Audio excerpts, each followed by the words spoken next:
Gibalhin data sa laing shop guys no, mo ni kaduha na nga shop.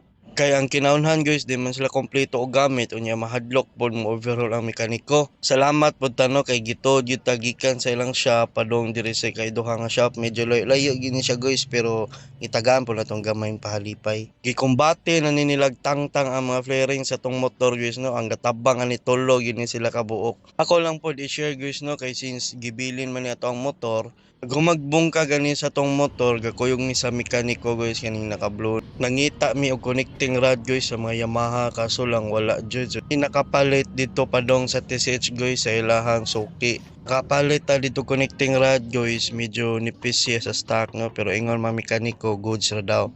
So mo to ato gikuha sa black mga guys, takasago ang brand no kay wala sila tong genuine parts. 57mm gyapon guys, stock gyapon atong black gigamit diri. Kay dili man maday isa ka adlaw guys, gibilin ra ni ato ang motor no diri gyapon sa shop. Nikabat gid siya og duha ka adlaw guys na standby tong motor diri nga shop. Kay lagi layo kayo atong balay gikan sa Naberia. Syempre salig gyud ta sa mekaniko ani no. Ato ang nagasto diri guys, almost 12k no, dala na tanan labor. Ay gilisdan man pod nini ang clutch lining guys, mo na nga mukabat gid almost 12k no.